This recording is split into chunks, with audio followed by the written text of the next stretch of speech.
Hi guys, it's Jen Hand here, and I'm trying to get on Facebook Live every day this week talking about my challenge, which I'm super excited for, how to be a normal eater challenge. But first, I want to share the answer to the $1,000,000 question. Should you cut out sugar from your diet? So if you go online, I'm sure you can find thousands upon thousands of things that say yes, you should cut out sugar, and really not many things that say no, you shouldn't cut out sugar. But if you've read any of my blogs or followed me at all, you know that I talk about what I call the law of dieting. And I like to call the law of dieting as for every equal and opposite diet, there is a binge. So meaning that you can't be dieting without ending up overeating. And typically when we overeat, we want to make up for it by going back on a diet. So it's sort of this endless cycle that we get caught up in. And I talk about this a lot because I say, don't cut out anything. Don't restrict, don't make rules, let go of your food rules. I talk a lot about that. And so my immediate answer to the should you cut out sugar from your diet is no. However, it doesn't mean that you can't gently work to reduce the amount of sugar in your diet. And so you don't phrase it as another food rule. You don't say, I'm going to cut out sugar, or I'm not eating this, or I'm not eating that. It's like you use it as, you don't use it as another food rule to add to the thousands of food rules we already have in our heads.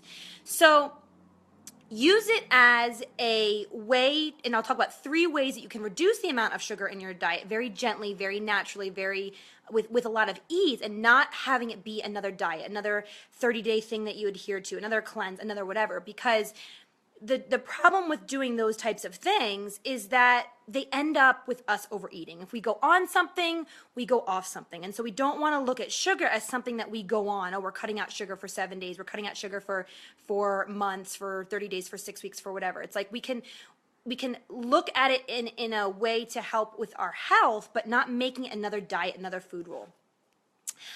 So what I want to say about sugar is that you don't want to look at it as like, you don't want to cut it out. You want to look at it as like, what's an appropriate dose for me? What is an appropriate amount for me? And if you think about it, I mean, everything can be used in moderation. And even all the medicines that there are in the market, or all of the, Tylenol and NyQuil and all of those kind of stuff, like, you don't, if you have insomnia, you're not taking NyQuil. Oh, it just paused. It looks like I was trying to reconnect me. And I'm totally using my selfie stick here to film, and it's hilarious, and I wish I could show you, but I can't because I'm using it to film. So anyway, using, like, what's an appropriate dose? So if you look at it as, you have insomnia, you don't take NyQuil every single night as your solution to you not sleeping. Well, hopefully you don't. I mean, I did that for a stretch after a bad breakup. Shh, don't tell anyone. But typically you don't do that. You're not using NyQuil every single night. If every once in a while you can't sleep, or you're stuffy, and you take NyQuil, fine, use it to go to sleep. But it's not like you're taking Tylenol every single day. It's just everything in moderation, right?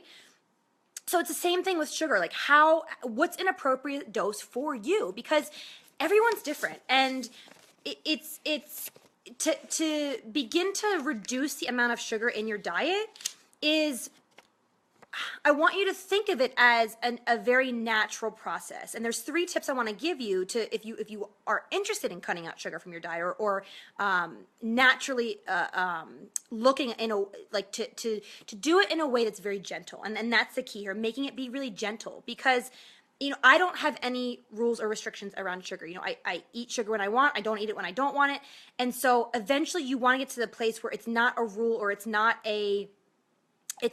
something that you're following. It's very intuitive. It's very natural. So if you feel like you need to cut out sugar from your diet, or you want to reduce the amount of sugar in your diet because you feel like you're getting too much, and not from a standpoint of, oh, I have to lose weight if I'm cutting out sugar from my diet, but from the standpoint of, oh, I feel better when I cut out sugar from my diet, or when I eat less sugar. And maybe taking the words cutting out and eliminating them completely. You're not cutting out anything, and I keep saying it. So to reduce sugar in your diet, 3 things I want you to think about. Throwing out the junk food. And this isn't about restricting. This isn't about, making rules. It's about setting you up for success. So if you have in your house like Oreos and Doritos and Wheat Thins and candy and ice cream in your freezer, if you have tons of junk food in your house, you're going to be more likely and more susceptible to eating it and to being tempted by it. And so, one way to begin to reduce the amount of sugar is to not have it in your house. And of course, if you have kids, you have to typically keep some snacks in there, but set yourself up for success. I don't keep anything really in my house. I mean, I have Dove chocolates that I have one every night, but other than that, I don't really keep a lot of junk because, the world is tempting enough. There's enough temptations just being out in the world and living in the world. So not having it in your house is really important if you want to begin to reduce the amount of sugar, just so you're not tempted by it all the time. And the second thing to begin to sort of see what is an appropriate dose for you and start to eliminate if you're having a lot of sugar is to really focus on mindful eating and sitting and savoring and being and tasting and being in the experience when you are having sugar. So, for example, if you're sitting and having a piece of cake at a birthday party and in your head you're like, oh my gosh, I shouldn't be having this. I have to run 6 miles tomorrow. I know I'm not gonna be able to stop myself. And you have another piece and you have a fifth piece and you just like keep going.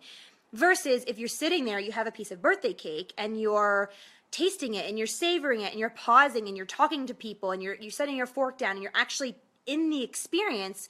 It's very, very unlikely that you're going to need 2, 3, 4, 5 pieces to get your fix.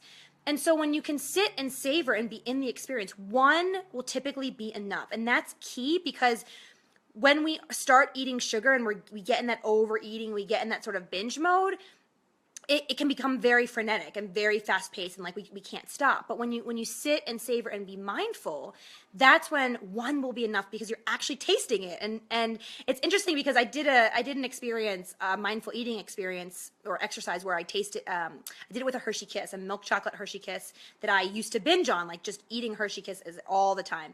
And it's funny because after that mindful eating exercise, I realized I didn't even like the milk chocolate Hershey Kiss. Like it tasted kind of waxy and gross to me. And it was a stunning revelation for me because I'd been eating them by the, hundreds it seemed. And so when I did that exercise with the Hershey Kiss and it was slowing down enough to taste it and to savor it, I realized I didn't even like it. And so that's how it is with sugar. Is a lot of times if you have something and you're in the experience and you're tasting it and you're savoring and you're not in your head thinking about, oh my gosh, I'm going to eat 10 more. I have to work this off. I can't eat for the rest of the day. It's like you get enough of your fix and your fill so you don't need a lot more.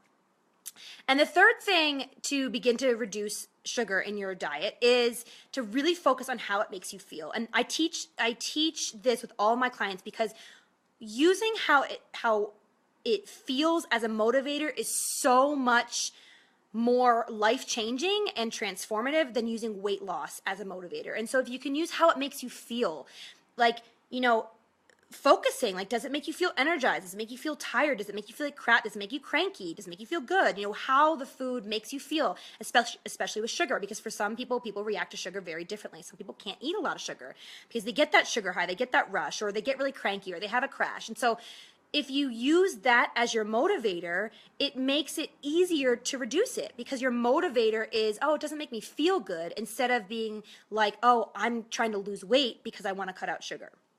So just a quick recap.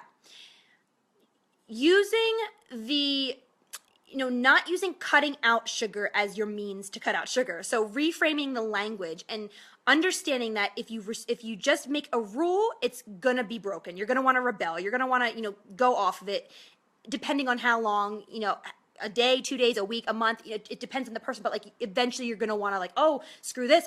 Someone brought in homemade cookies. I want to eat them. Like, screw this no sugar thing. So making it about what's the appropriate dose for you. So just reframing the language instead of being, oh, should I cut out sugar? It's what's an appropriate dose for me.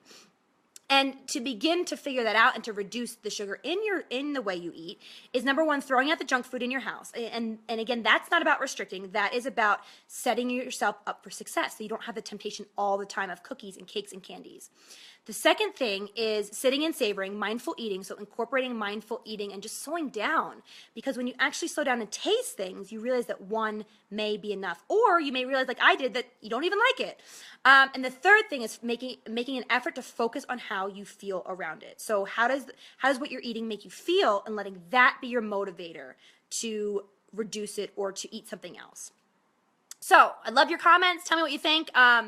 We are starting a how to be a normal in quotes eater challenge on Monday. I'd love for you to come and join. It's free, and I'm doing this challenge because I've heard from women over and over, and this is what I thought for myself also. Like, I just want to feel normal around food. Dieting and overeating and trying to lose weight and just feeling crazy around it all the time. And so I thought this language was so good because it's like, I just want to be normal. Like, is that too much to ask? I just want to feel normal, go out to eat, have a dinner, not think about it for the rest of the day, not feel like I have to go work it off at the gym, all that stuff. So I'd love for you to join us. The link is above, and if you have any questions or comments, let me know.